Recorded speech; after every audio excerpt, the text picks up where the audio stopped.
How many people are surviving while everyone around them thinks they're doing just fine? How many people have become so good at masking that even the people closest to them have no idea that they're overwhelmed? And what happens when ADHD, burnout, hormones, expectations, and years of trying to hold everything together all collide at once?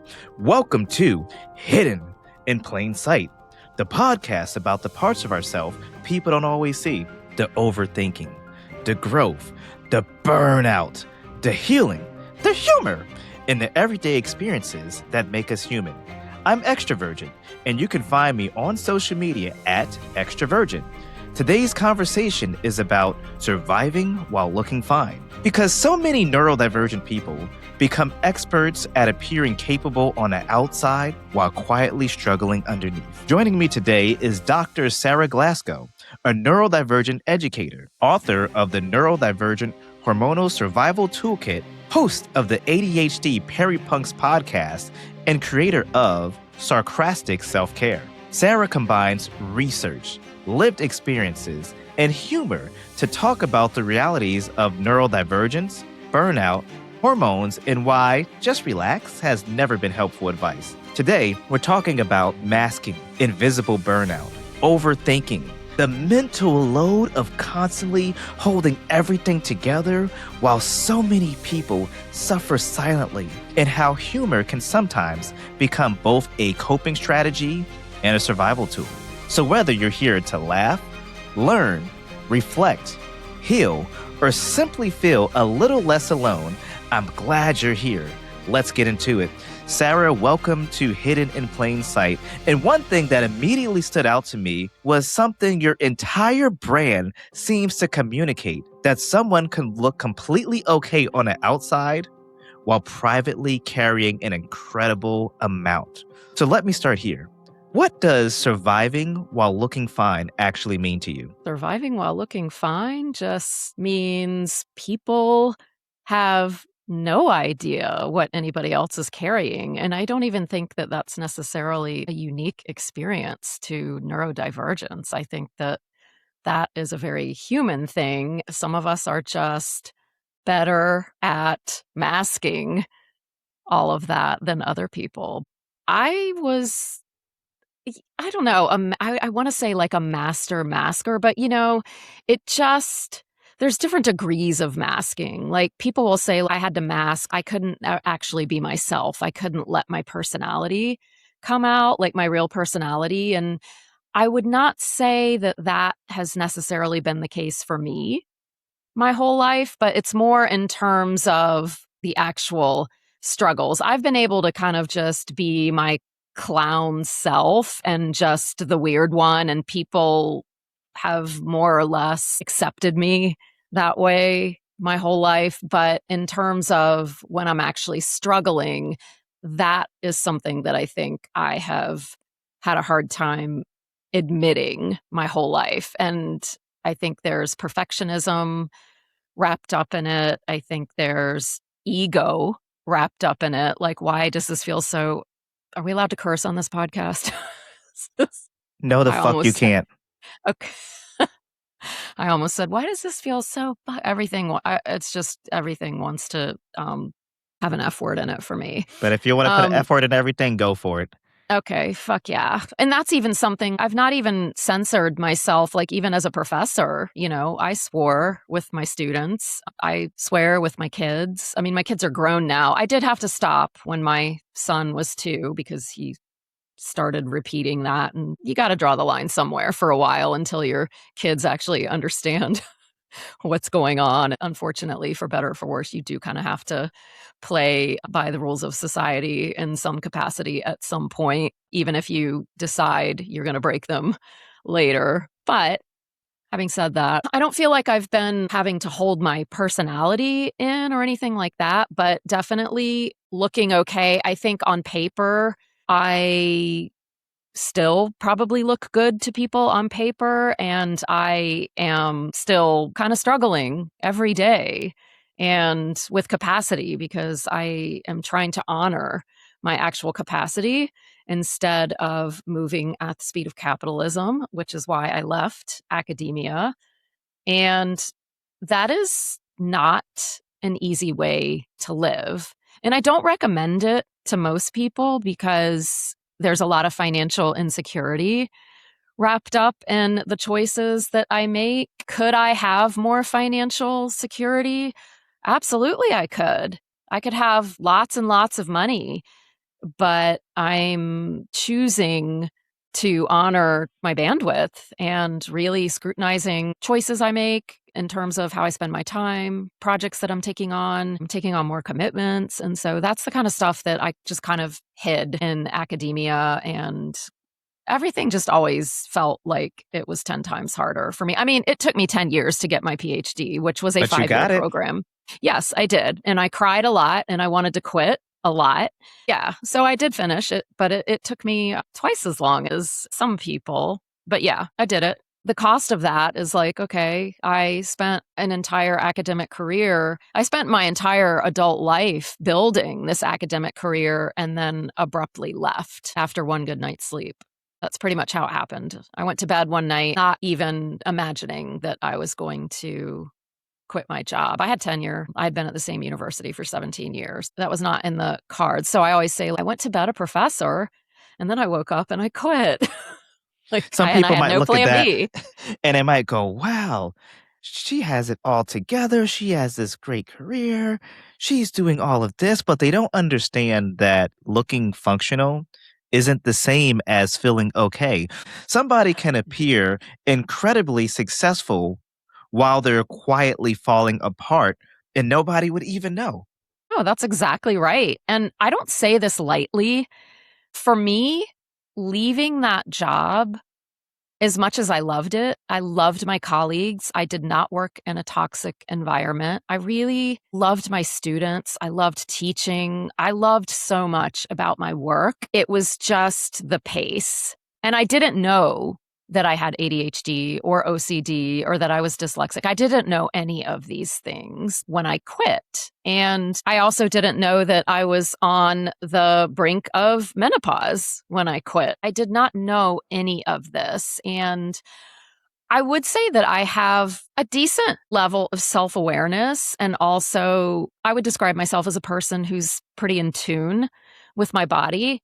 But I think in that environment, I was just so spent all the time that So you were internally exhausted. yeah, all the time. I never got sleep. I never slept. And I baffled doctors over and over again because they would prescribe me all kinds of things, Ambien, Lunesta.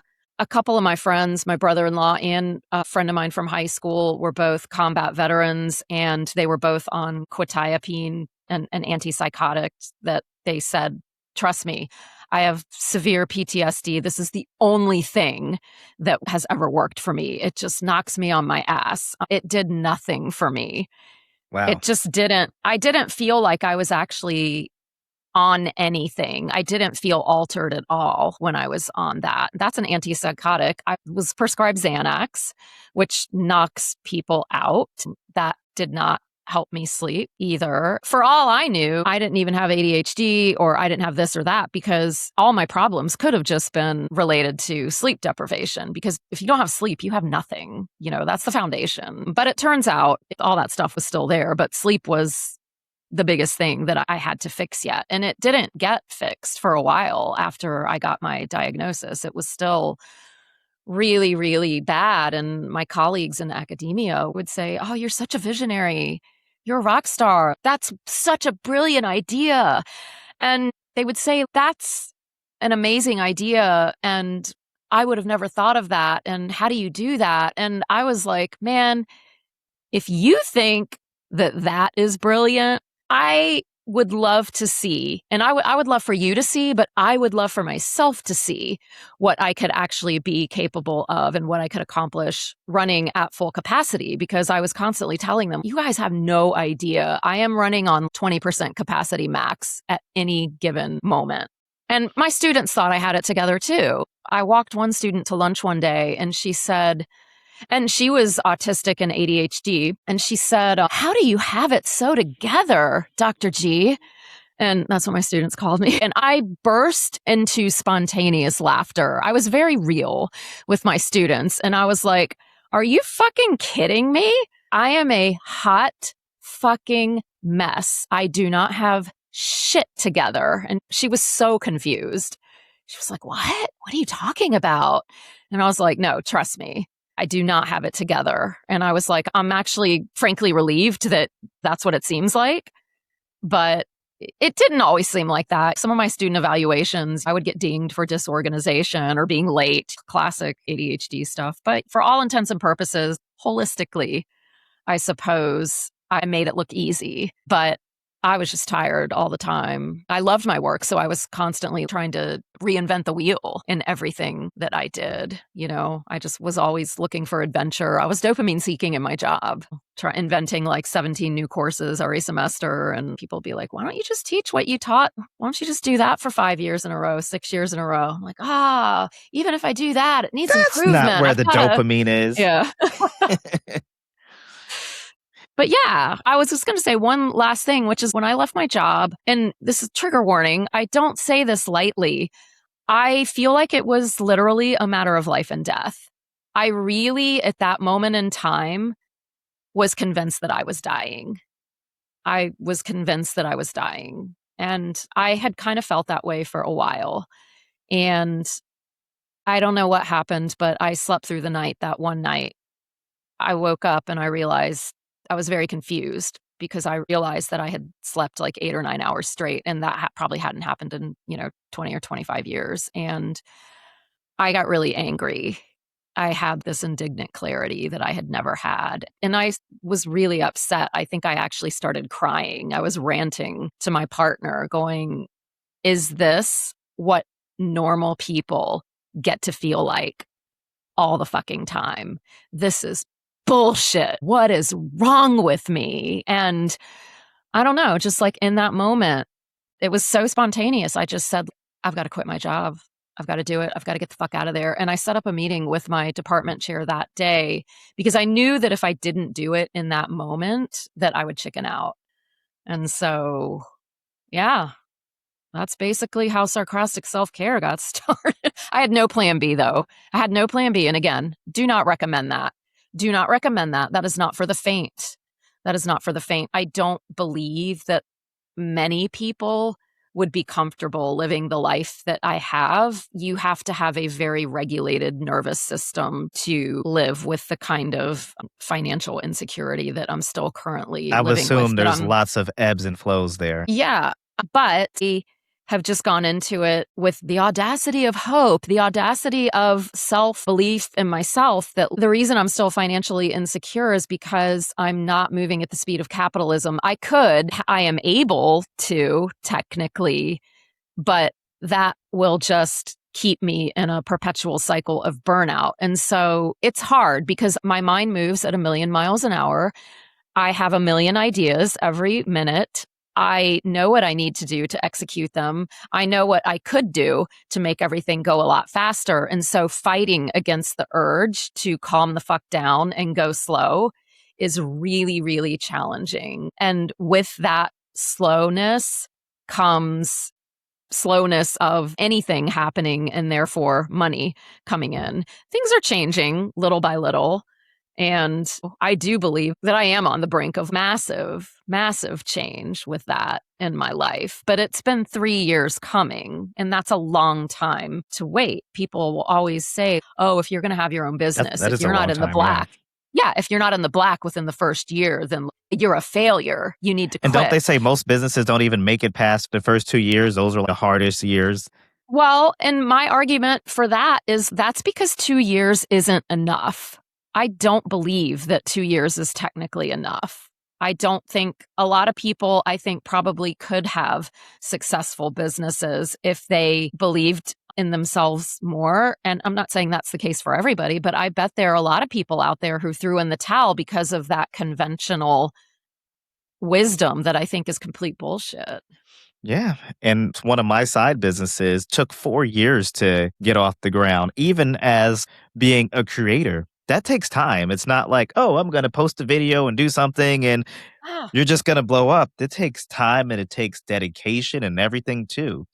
yeah, And I really commend you for everything that you've done because that wasn't easy.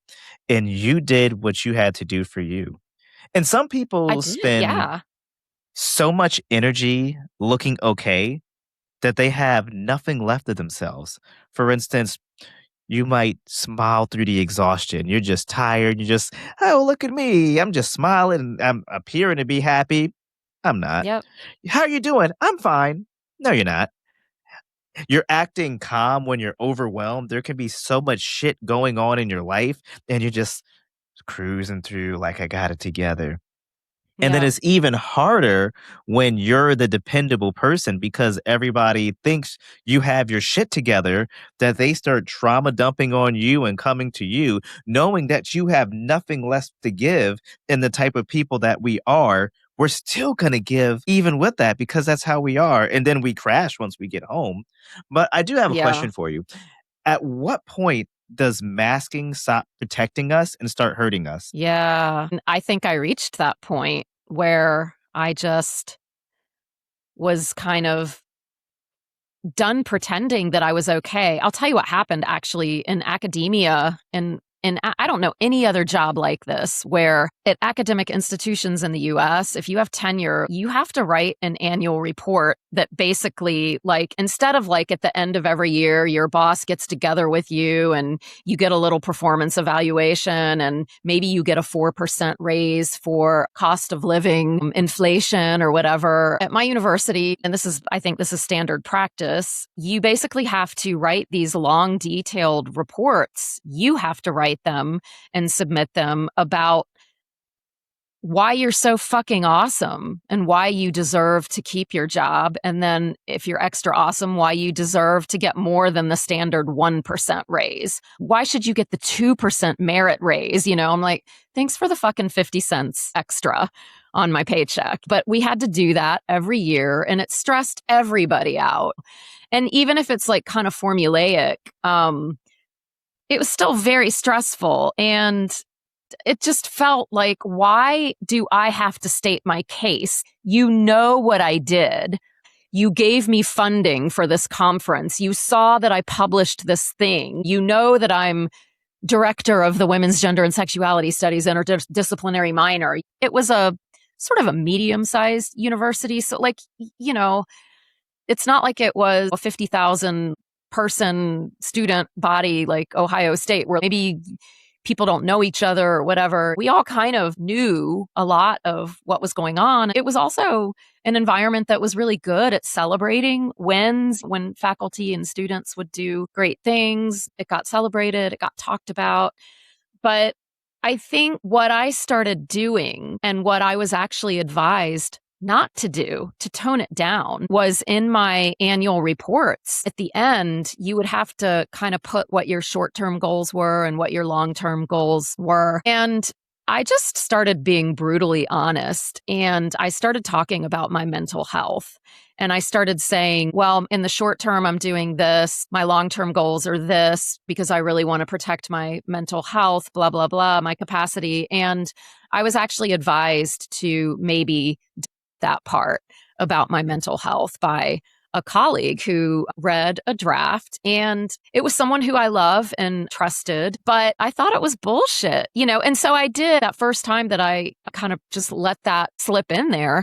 I did tone it down a little bit that year, but then eventually I was just like, no, fuck that. And I just started writing, just all the fucks went out the window. And I just started saying whatever I wanted to say. I was snarky in my reports and I'd be like, see last year's report, you know, things like that. And I was just very honest about my mental health. And for long term goals, I would write things like, see last year's long term goals or last year's short term goals. I did not accomplish them.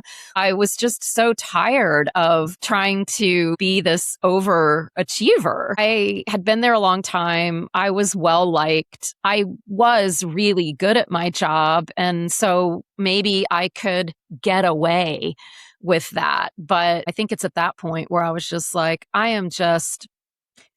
I don't care anymore. You can fire me if you need to. I was so burnt out at the end that I feel a little guilty about it. I think my last couple semesters, I feel like I just phoned in a lot of stuff for me. And yet that phoning in for me probably still looked like excellence to a lot of people on the outside, you know? But look what it did. I spent 10 years working on a master's and a PhD program, and then several years looking for tenure track jobs and being an adjunct professor and making poverty wages doing that. And then finally getting lucky enough to score a tenure track job. Those are hard, you know, it's a hard thing to do. There's a surplus of applicants for positions like that, no matter what discipline you're in this country. But look what happened, man. And people ask all the time, don't you miss it? And will you go back? And I do miss it. I miss it a lot, but I won't go back. And I've made that decision. I get questions like that framed, though. My partner literally said to me, it might have even been today, he was like, yeah, but what if they said they would give you $1 million and you only had to do it for a year? And I was like, I don't even know. I'm not even sure, because it is so hard for me. I mean, it's hard for people that aren't even neurodivergent. I saw the toll that it took. It's a very binge and purge type of job where you get that couple weeks after a semester's over and it's just like, you're dying, you're dying, you're dying. And then you're like, and then right when you come up for air and you have like a few minutes and you feel like you're finally able to relax, it starts all over again. And it's just it really is kind of a vicious cycle, and it is not for the weak. And obviously, people who teach and do that kind of research, they love it, but still, it's too much for me. I can It's definitely understand too that much for for sure. me. Because it's just like when you are struggling on the inside and you have a lot going on, you kind of have to be mindful of how you're actually feeling as far as what is it doing to your body? How are you getting burnt out? Is it even worth your mental health? Because there's jobs that I've worked in the past and I love the environment, I love the people. And if somebody offered me $1 million, I wouldn't do it because it's not worth it. Once I discovered a new way of being, there's no way that I can go backwards Yeah, because that's it's just like exactly it. masking is hard. And the question that I asked you earlier is at what point does it stop protecting us and it starts hurting us? I think masking, it helps us survive at certain moments. It can help us get through work, school, family events, conversations, and situations where we don't feel safe to, like be ourselves. But Yeah. it also starts to hurt us when it becomes our default. When we're just pretending to be okay or always forcing eye contact or hiding our reactions or laughing when we're uncomfortable, shrinking ourselves so we don't feel awkward, that's when the protection starts turning into pressure, like, pressure to perform, which is what I think you were kind of talking about a little bit. Well, why can't you do this or do that? But at some point, masking stops being a shield and starts becoming a cage because Absolutely. now Absolutely. people don't actually know the real version of us. They only know the version that we created to keep our peace. And the hard part is people may think we're fine because we look fine, but really in the inside, we're exhausted. We're overwhelmed. We're Yeah. disconnected from ourselves. And we're constantly asking, what do I need to do to be in the room so I don't get judged, rejected, or misunderstood? That's a lot on you. So that's when masking hurts us.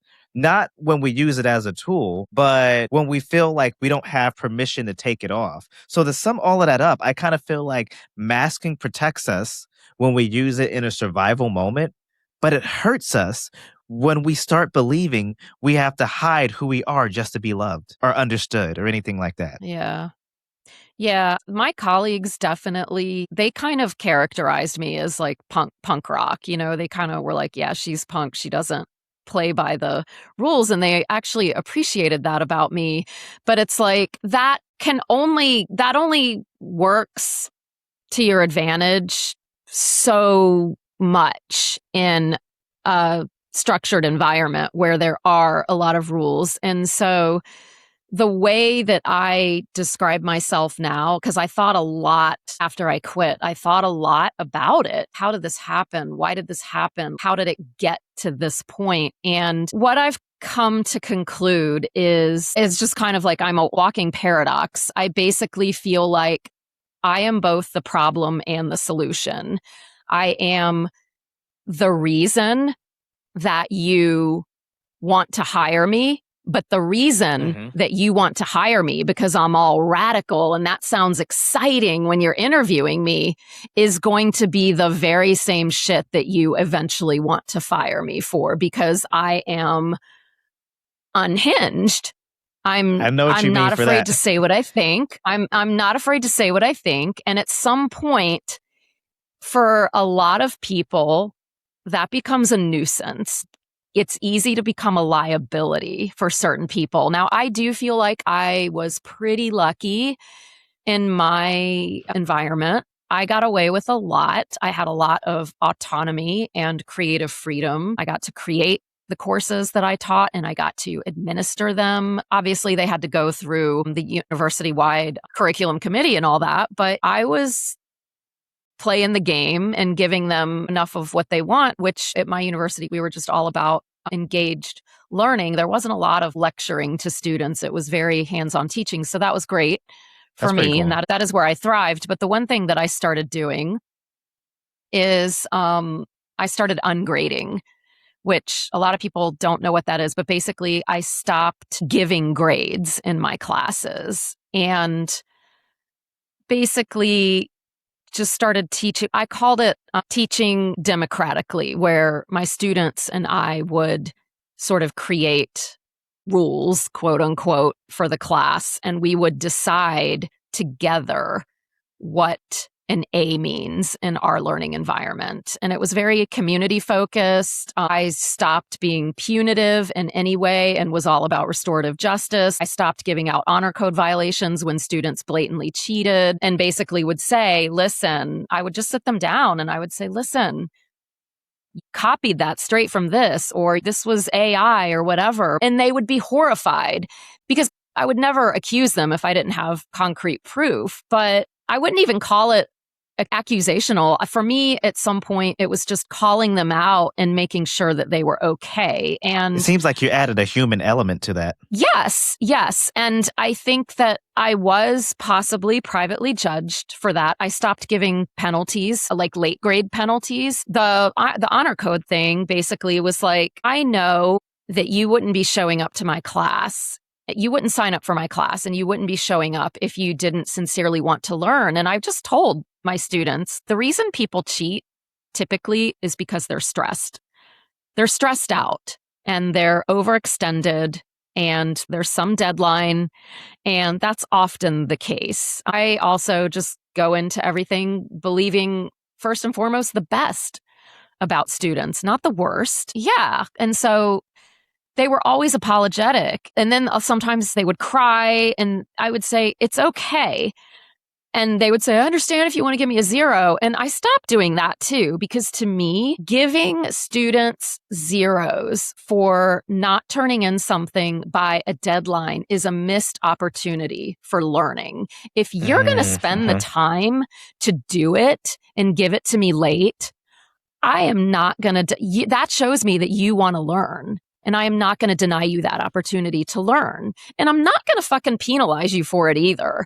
I mean, honestly, the whole office of accommodations, like, it's no wonder I really vibed the best with my neurodivergent students and the LGBTQ students and really just all the underdogs. They were my favorites. Like, I really wanted to protect them. But what happened in doing that, and I didn't have the vocabulary for this, I didn't know what I was doing, but what I was doing was, it was subconsciously intentional and yet unintentional. I was unintentionally creating neuro-inclusive teaching and learning. And what's good for neurodivergent people is good for everybody. What's neuro Absolutely. inclusive? It's good for everybody. And so that's another rule I started breaking. They'd be like, there were very strict rules about who could get extra time on tests and who could do this and I was like, I don't give a shit about these rules. If you need an extra 15 minutes, you're going to get an extra 15 minutes. But I also started doing collaborative testing where the students worked together on exams and they had discussions about exams. And if they failed, we decided as a class what is an acceptable grade. And if you don't get that, then what do? You get another chance. You take that work home with you and you figure out how to improve, how to make it better, how to, I'm yeah, loving how everything you're saying. to learn the material. Yeah. Basically, I went into my class at the last several years of my teaching saying there is no reason why every single one of you can't get an A, quote unquote, in this class. The reason basically I just said grades are bullshit. Everyone thinks that this is how it's always been, but it's not that way. Grades are essentially a 20th century invention. And they promote hierarchies and power structures. And they are also subjective. They're fucking subjective. And especially if you give somebody a standardized test or a multiple choice thing You know that what? I'm not going to hire you because you got a yeah, 70% on your test. yeah. It doesn't work You like I know, feel like so yeah, in the end, that's what I was doing. So I stopped doing honor code violations. I stopped giving late grades. I stopped. And so, you know what else that did, though? That what's built that? instant trust, community of trust. Because when Absolutely. there's so much brown nosing in academia, students don't give a shit about the learning for learning's sake when it's just this cutthroat competition to get an A. And why? We talked about that a lot. We talked about why are you killing yourself to get an A? Trust me, unless you're going to grad school and you need those straight A's to get into grad school, your employer is not going to give a shit about your grades. And they're probably barely even going to check if you actually got that college degree officially. I don't know very many employers, honestly, that actually I need that transcript. A lot do, but a lot don't too. It just depends on what you do after school and what field you go into. But basically what happened too was if a student ended up, because I still had to report to the university, I still had Right. to assign them an A, B, C, D, F grade. But basically, if someone got a C, they accepted it. That just cut grade grubbing and stuff like that. That just cut it out of this picture for me because the students knew exactly what they needed to do because they helped create that environment. They were part of the community that we built. But it I was feel like hard. if there were more environments like that, if there were more professors out there like you, I might have actually went to college. I mean, seriously. So here's the thing. This is where it gets into menopause. So the neurodivergent hormonal survival toolkit is about that precarious intersection of neurodivergence and hormones colliding because what emerging research is now telling us is that neurodivergent people born with ovarian systems are more susceptible to the perimenopausal symptoms. Instead of it being oh, this is just a year or two before my last period and I'm going to have a hot flash, it's 10 years before you're actually going to hit menopause, you start having symptoms. If you're neurodivergent, you can.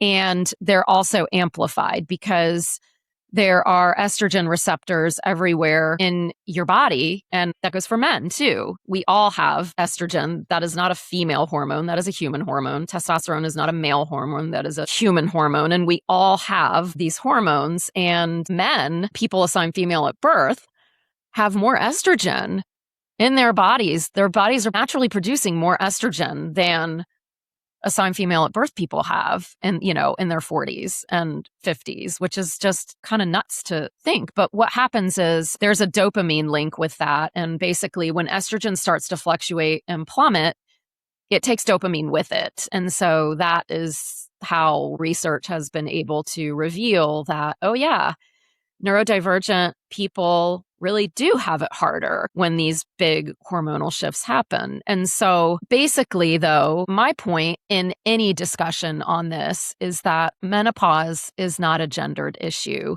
It is a global healthcare crisis, and it affects everyone.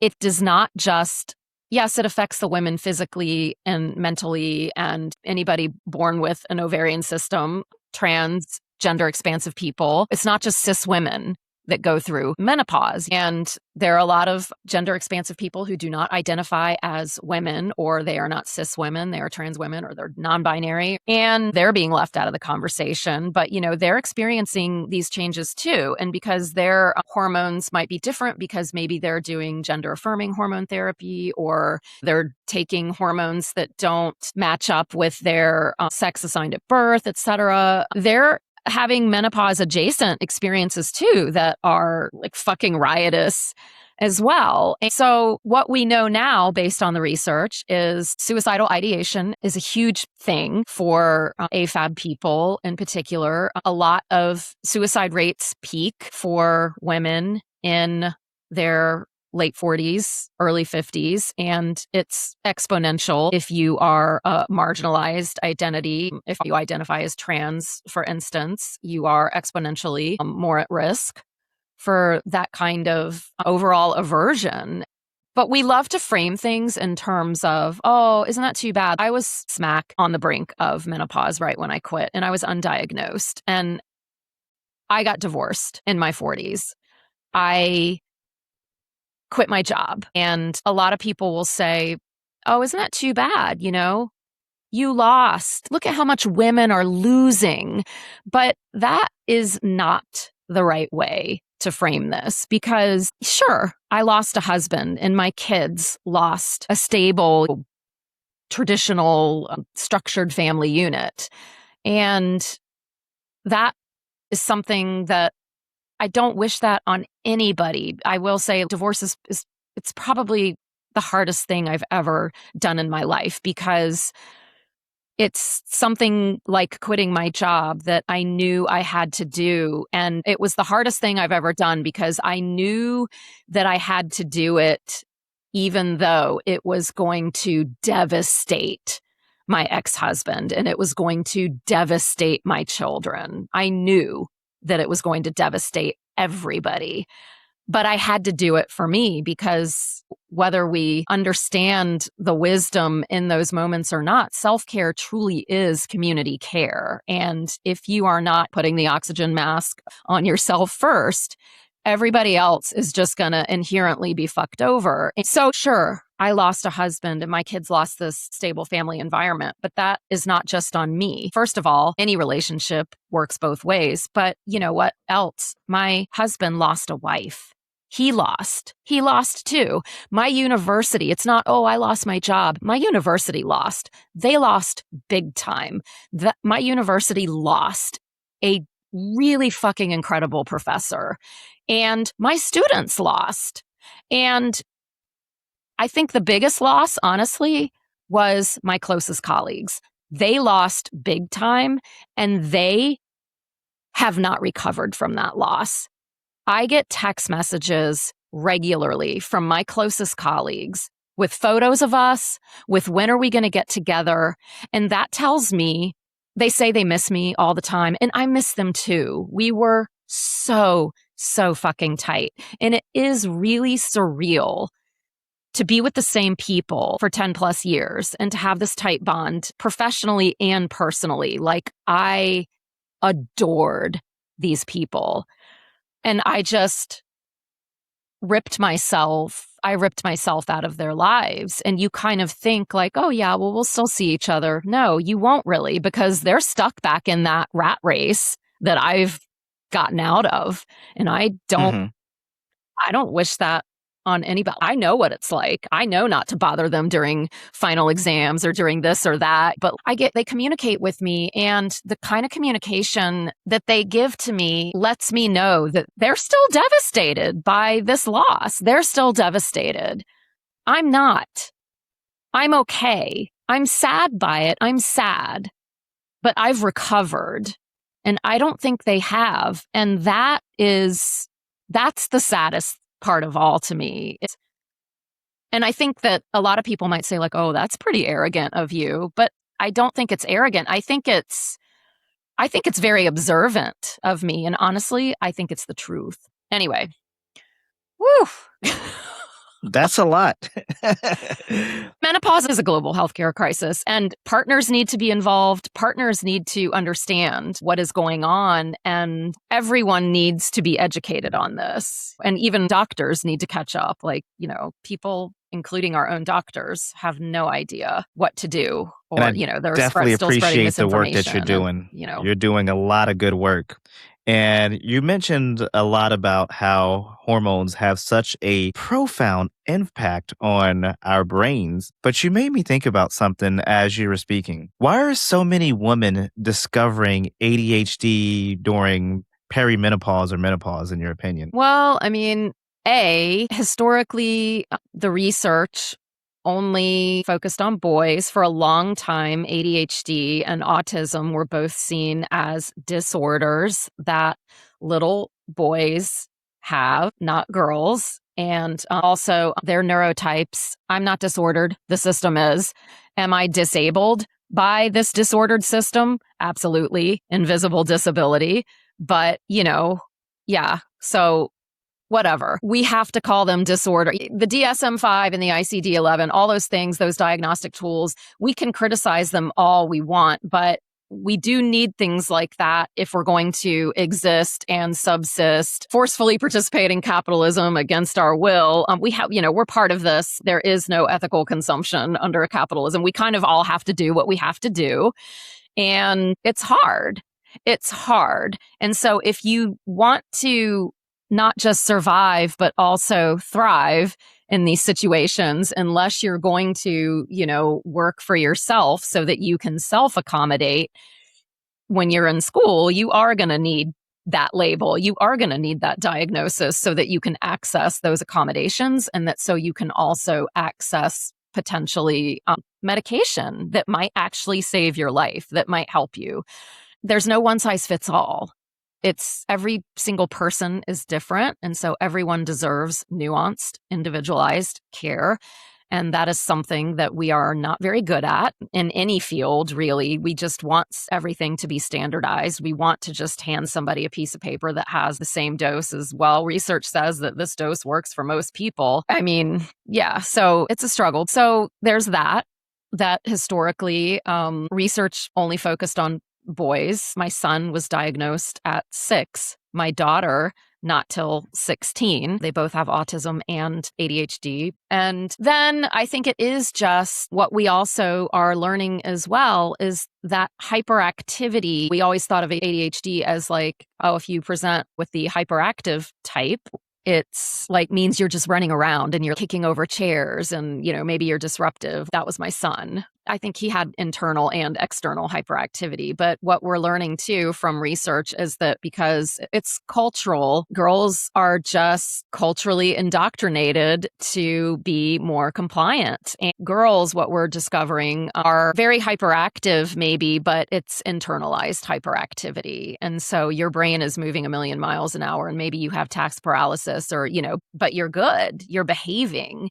You're doing what you're told. And maybe your ADHD and your masking is also manifested in terms of being an overachiever, in terms of being a perfectionist, which is really interesting to me because it's kind of the polar opposite in grammar school of boys, because I know a lot of boys that have ADHD, or maybe they have it, but they don't get diagnosed, are pitted as bullies and as the bad kid and disruptive and not smart because they're so disruptive. And it's heartbreaking and it's tragic, because I think that if teachers and just educators in general and even staff, everybody's misinformed, they're uninformed, just ignorant about how it presents in its variety of ways. My son was well on his way to being one of those kids that was just dismissed as very disruptive, not smart.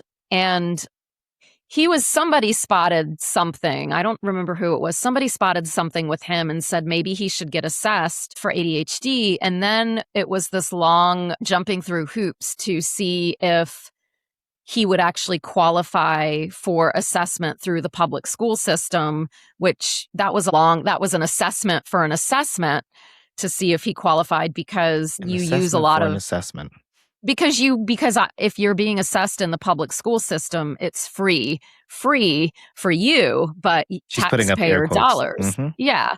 Taxpayer dollars are covering those resources and that time spent. And it was almost a year-long process of people, social workers and administrators and educators, observing my son in different classroom environments, coming out And to there's still our stigmas too. home. Yes, coming to our home to see what his family life was like. And then we passed the test and we qualified for the public school system assessment. So he did that. And so he got a comprehensive assessment, which included all kinds of IQ tests and processing speed. And I'm grateful for that because he got the diagnosis and then, whatever, could qualify for IEPs. But it was disheartening in some ways because basically his IQ was extremely high. And what was disheartening was pretty much everybody was shocked by his IQ. They're just like, wow, I just had no idea he was that smart, because to them, they were just the kid that kicks over chairs and incites revolution. They probably put him in a box because you remember back in the day, before ADHD was a neurodevelopmental disorder, it was a behavior issue. I mean, Yes, a behavioral exactly. disorder. Yes. And the cure was to get your ass whooped. Well, and the cause was the parents. The cause was too much screen time. Not enough discipline. Not enough discipline at home, all that kind of stuff. And so, I mean, for me And let's be too, clear, there was ADHD and neurodevelopmental conditions, it has nothing to do with your parenting style or anything like that. It has nothing to do with that. zero. It's not something you catch. You are born with it. Damn it, I done caught the ADHD. Why was you hanging around them? You done caught the ADHD from... But, I was ignorant, and there was a lot of stigma around it for me too at that time. And I have a lot of regret. My son started going to therapy when he was 6, but we wouldn't do meds. We would not. We were like, oh, we don't want our child taking Ritalin or whatever speed. We were like, no way. And I have a lot of regret about that because I honestly do believe that meds probably really could have helped him. It's not a sure thing, and there's certainly no cure, but I've seen what taking stimulant meds have done for me. It's management. It's all management. I think, unfortunately, a lot of people, when they take meds, they expect this fix. This is going to fix me. And it's not that. For me, my brain still moves at 1,000,000 miles an hour. But what stimulant meds do for me is they make that chaos more manageable. The chaos is always there. It's just a little bit easier to deal with. And I am able to prioritize tasks and make decisions a little bit easier. I'm not even going to say a lot easier. But it helps. It's helpful. And what it also does, though, is I'm circling back to sleep. I still, once I quit my job, it had been a year almost since my last semester of teaching, and I had started hormone replacement therapy. The current terminology is MHT, menopause hormone therapy. So I started that in December of 2024, and I was terrified because I was still being influenced by all of this misinformation and all of these studies from the World Health Initiative released in 2002 saying hormone cause breast cancer, and all of those studies were faulty. All those statements have since been retracted, blah, blah, blah. But it denied a whole generation of people proper care because hormone care is healthcare. So basically, I started that. So with the whole perimenopause thing, so women, they're just high masking, just holding it all together. And because I don't know, I think also my chaos, my hyperactivity was internalized. I have combined type, basically ticked every box in the DSM-5. So I can hyperfocus like a motherfucker, but I'm also really easily distracted as well. It works both ways. And that's what people don't understand too, is you just can't be like, you know what?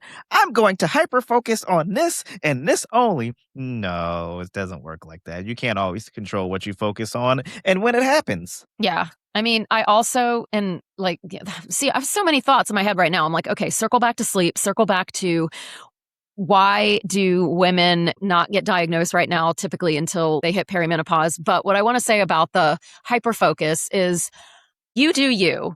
You do you, but I am not on team superpower. I don't like that. I don't like that way of framing it because I just, that's me. But like a lot of people will say, like, oh, you're hyper focused. That's a superpower. And like you can do in 5 minutes what someone else, it takes them 5 days or 5 weeks or whatever to do. And that is actually true. That is actually true. But my I have hyper opinions on that. focus, this is individualized, okay? My hyper focus, I spent like multiple sessions in therapy a couple years ago talking about this. It might not be like this for everyone, but my hyper focus, yes, I can accomplish a lot in a very little amount of time. And I can kick ass and it will look amazing. But the thing is that I am so lost in hyper focus that not, I do not know how to stop it, and I won't stop it. And so I skip a whole day of eating. I don't go to the bathroom when I need to go to the bathroom. I'm not drinking water. I'm I not can definitely doing relate to that. anything. I'm not doing anything that I need to do to take care of myself. So when a lot of people will talk about leaning into your hyperfocus, I've intentionally tried to start leaning out of my hyperfocus.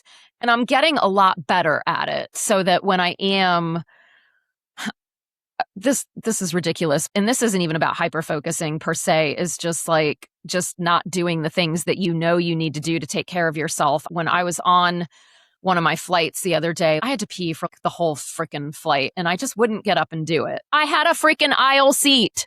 I was on the aisle and I definitely still relate to that.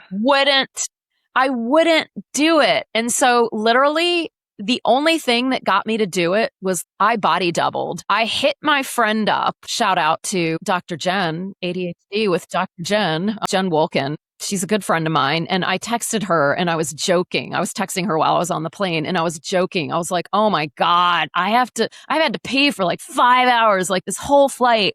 And she was like, oh my God, like she was horrified, like your poor kidneys, your poor bladder, like you need to go do this. And we kept talking and I was like, oh, I still haven't done it. But basically like she started pep talking me and she was like, okay, on 5, 4, 3, 2, 1, you're going to get up and you're going to do this. And honestly, that is what I needed. I needed someone to Sometimes that's what we need. Encourage me to go do this. And I just laughed so hard. I was like, oh my God, we need to screenshot this text thread. And this is like a funny post because this is absurd. Like, who needs body doubling for taking a piss? I do.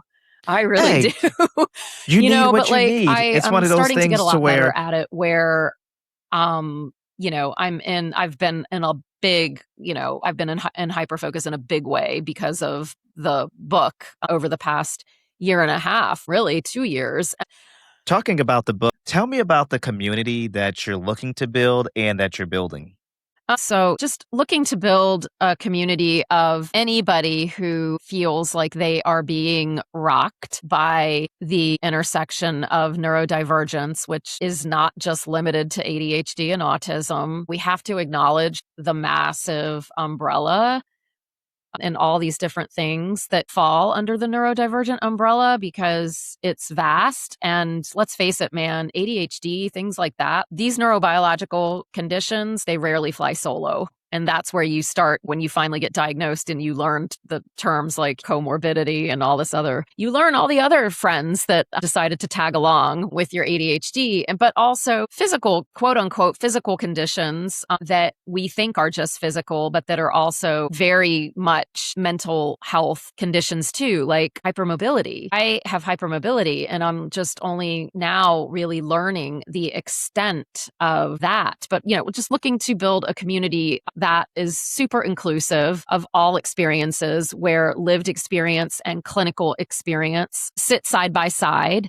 and work together, where it doesn't matter what your gender identity is, what your gender expression is, what your sexual orientation is, what your race, your ethnicity, your neurotype, your frickin' star sign, no Okay. matter, I mean, like Scorpio's allowed. That's funny. This is a Scorpio free space. Sorry.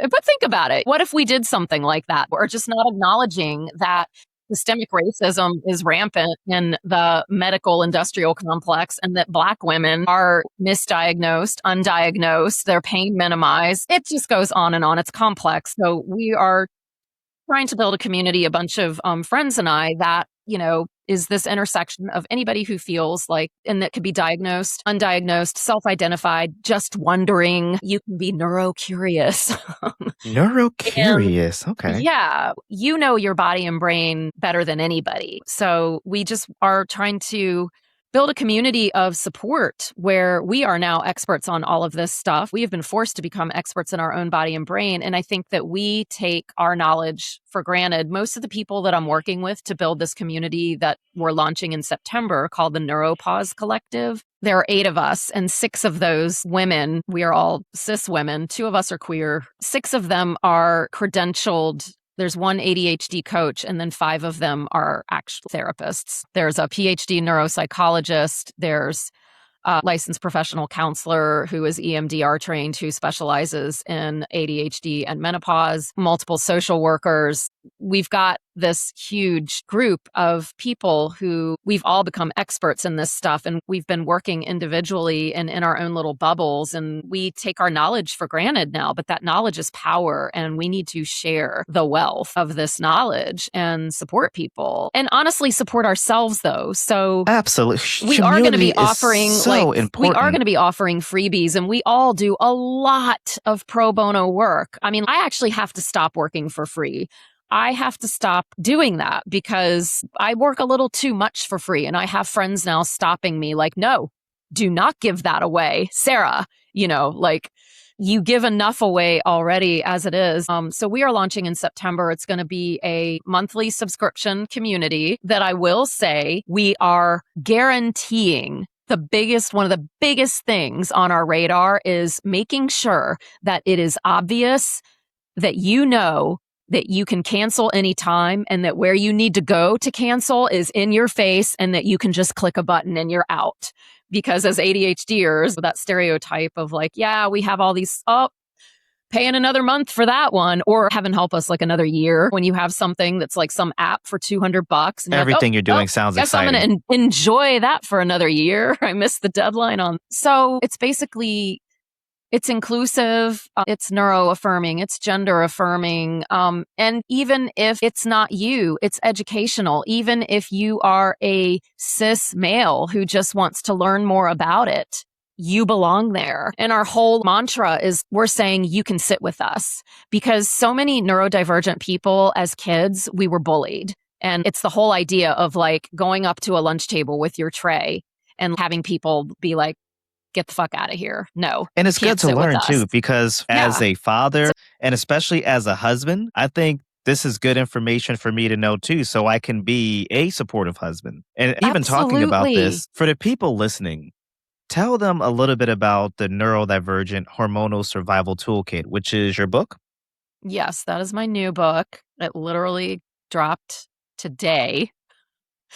Um, Exciting. Yeah, and it's really humbling too. I've been working on it. It's a long time coming. I will say the ADHD Perry Punks podcast that I started working on in the background. You said I was the host of that. I'm technically the co-host. I need to give a shout out to my co-host, Chrissy Ingram, her handle is Red Punk Social on Instagram and pretty much everywhere. She is my co-host and she's in Australia. And it really is, I think, in part because we started that podcast and we started having conversations about this intersection at a time when it really felt like nobody was talking about this intersection. I mean, people are starting to talk about it now. It's kind of trending, still in the bubble, but you've got more people talking about it. There are actually some books out on ADHD in particular and menopause. There are research initiatives happening about autism, autistic women and menopause in particular. So we're moving forward.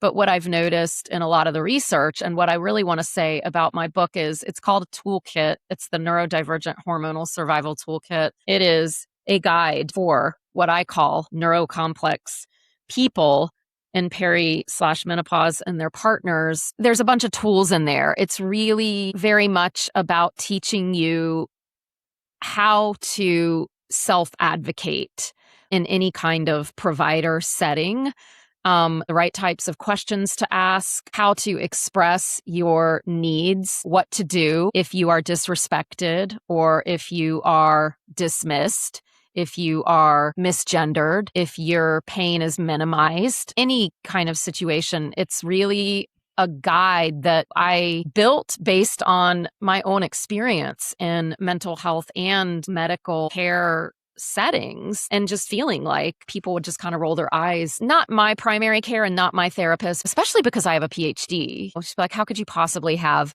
ADHD? And even worse, I thought, like ADHD, people think you can't be ADHD and how could you have possibly gotten a PhD? But where it's even worse is the gaslighting that you'll get around dyslexia.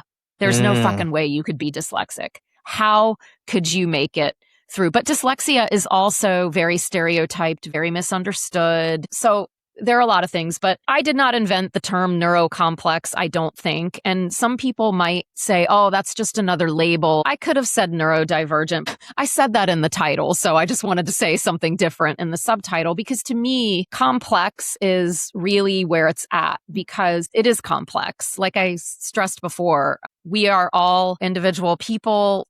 We just need very individualized, targeted, nuanced care according to all of our different circumstances. And our different circumstances are not just our medical and mental health circumstances. They are our cultural circumstances. They are our socioeconomic circumstances. It's complex. And I think that we don't give due diligence to that complexity. And I say neurocomplex because we really do like to boil neurodivergence down as synonymous with just ADHD and autism. But it is so much more than that. And so many people who have ADHD and or autism have other things going on as well. I have an OCD diagnosis. I am dyslexic. I have a lot of autistic traits. For all I know, I am autistic. I'm not seeking that diagnosis, but we know it's highly heritable. Both my kids have the diagnosis. I'm not seeking that. I don't feel like I need that. And if I am autistic or whatever, I accept who I am and I don't need any kind of accommodations that a diagnosis might actually, why it would be useful for me to seek diagnosis. I don't find that a necessary path for me, but it's complex. And then also hormones. With the hormones, what we also know from research now is that neurodivergent brains don't, that standardized care that should not be a thing, but the one size fits all stuff, it doesn't work for neurodivergent care. A lot of women have a massive progesterone intolerance. There are just a lot of things going on. But what I will say, this is a toolkit. It's a guide. It's something that's not meant to be read cover to cover. There are a lot of personal stories. There are a lot of resources. There's a community resource and guide in the end that just lists a lot of medical providers, mental health providers, coaches, people who are working very intentionally in this intersection or in one or the other. And I intentionally included a wide variety of people who I follow. It wasn't just people I picked randomly, like diversity for the sake of diversity. These are people that I follow and whose accounts I love, but I purposefully included a wide variety of disabilities, both physical and, whatever might be neurodevelopmental or invisible disabilities, race, ethnicity, neurotype, a wide swath of people doing this work intentionally. So there's a lot of guidance based on lived experience. There's a lot of, remember, I'm not a medical professional. I'm not a therapist. Always consult your medical professional. But there's a lot of affirmation, encouragement, a lot of teaching. How do you live with this once you get diagnosed? And then I think the biggest thing, though, that I'm most proud of that I haven't seen in any other book, maybe, except for a book by Lazara Firefox Allen called Genderqueer Menopause, is that inclusivity and gender and neuro-affirming and acknowledgement of systemic inequities and oppression is not an afterthought. It's not there for the sake of, oh, look at me, I'm an ally or whatever. It is the fucking foundation of my book. It is not something that I gloss over at the beginning and then don't mention it again. It is reiterated and reimagined in every section of the book. And that was really, really important to me for it to be something that is for everyone. And I acknowledge too, at the beginning and at the end, but the fact remains, I'm still a cis, white, very privileged woman. That's the space that I reside in. And so how do we get more involved and how do we support the people that are being excluded from these conversations without causing more harm, And I have a lot of respect for the work that you're doing. And if somebody wanted to connect with you, how would they go about doing that? You can find my handle on Instagram is sarcastic. So that's like sarcastic and crass mixed, sarcastic with two S's. Sarcastic.self.care. I'm also trying to grow my Substack because I love writing, but I am not growing there quickly at all because I am honoring my capacity and I'm just not consistent. And especially with AI, people just crank out shit on the daily. People post a lot of stuff that just looks like everything else now. And so I don't post, I post when I have capacity, but what I post, I think, is always compelling. It's always laced with humor. But that is sarcastic self-care. My handle on Substack is sarcastic self-care, all one word, like no dots. And that's basically where I'm mostly. I show up about every 5 years on Threads, about once every decade on TikTok. I'm on Blue Sky once a month. I'll go over. My Facebook is linked to my Instagram, but really the only places where I'm even remotely consistent, and I'm not even as consistent as most people, is Instagram and Substack. You can also find me at ADHD Peripunks on Instagram and Substack as well. All the articles. I do co-host the podcast, but the ADHD Peripunks Substack is run by me, and you can find podcast episodes there. But if you enjoy reading things about research or just articles that are related to that intersection of neurodivergence and hormones, I write about that kind of stuff there. And I'm trying to get that off the ground. I sort of started that and then just kind of like dropped the ball, but I'm trying to get more present. And now that this book is out, I've got a little bit more time to focus on other writing besides the book and the book edits. All exciting. Yeah. I think there's a lot of great things that are ahead, and you're doing a lot of good work. And as we wrap up today's conversation, what would you say to the person listening right now who's smiling for everyone else, but quietly wondering how much longer they can keep holding everything together? I would say take care of yourself first. Get brave enough to start putting yourself first, because when you are quietly suffering, you're disrespecting yourself. Treat yourself how you would want other people to treat you. Treat yourself that way. Why do we not give ourselves the compassion and the care and the respect that we give to other people, and that we would be horrified if we treated other people the way we treat ourselves, if we shit-talked other people the way we shit-talk ourselves with negative self-talk. But I would also say that that is easier said than done, and that it's a process, and that you have to be really intentional about it. And if you don't start breaking the cycles yourself, they're gonna break. So it's just a matter of time. It's like, do you want to be intentional and start breaking themselves, or do you want them to break you? Because that's what's gonna happen. Everybody has a breaking point. And for a lot of us, these are life and death situations. And the last thing I would say is that you absolutely are not alone.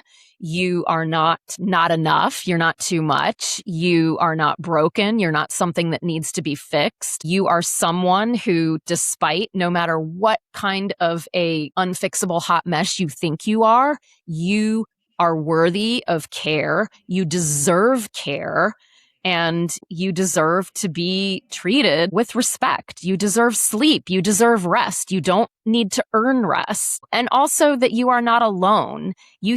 I went around forever internally thinking that I was just a shit human. And I would joke about it. And at some point, self-deprecating humor is a coping mechanism, and there is research out there because I've read it on the positive aspects of self-deprecating humor, but only to a point. You can shit talk yourself in a light way, and that's a funny thing, but it's real easy to take it too far. And when you take it too far, it's not an attractive quality anymore. People don't want to hear you just really like trash talking yourself all the time. And so I think just learning to respect yourself with the language that you use about yourself too, and just knowing that you don't have to suffer alone and that you are not alone and that you're not the only one out there dealing with what you're dealing with. You might think that you are, but you're not. You're just not. There's a million of us out there, and there are people out there. That is exactly why I have that community resource guide at the end of the book, because that's the most important part, is just finding your people,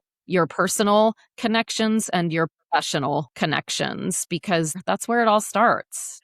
If once you find your people and you can just kind of shed that mask and you just realize that you still have a lot of life left to live, and that I think that also the biggest thing that I've had to learn is that it's never too late. It's never too late. I don't care if you're 80 years old. It is never too late to make a change that is going to improve your life or make you happier. It's never too late to start something new. People say to me all the time, "Oh, you missed your calling." I'm like, no. A, who says I have just one? And Okay. B, I didn't miss it. I'm just doing it on my own timeline. It's like we can all have multiple callings, and don't tell me. I was just on a podcast with Devin Pitts Rogers. I don't know if you know who he is, but he has a podcast that's on the Attention Different network, and it's called Late, Not Less. And I love that title because it's like we all kind of feel like we're late bloomers. We're figuring out all this stuff, and we can joke about it like, yeah, I'm always late. I'm fashionably late. Oh, I'm always late. But yeah, late, not less. That's basically it. It's never too late. It's I'm so never too late. long-winded. I'm so long-winded. This is going to be like a 17-hour episode. You're going to have to edit out like 16 hours and 30 minutes of. That's funny. But no matter what you're carrying behind the scenes, whether it's burnout, overthinking, masking, exhaustion, grief, or simply trying to hold everything together, I hope today's conversation reminds you of one thing. Just because your struggles aren't visible doesn't mean they aren't real. You don't have to earn rest. You don't have to prove your struggles before you deserve support. And you don't have to keep carrying everything alone. Healing doesn't always happen all at once.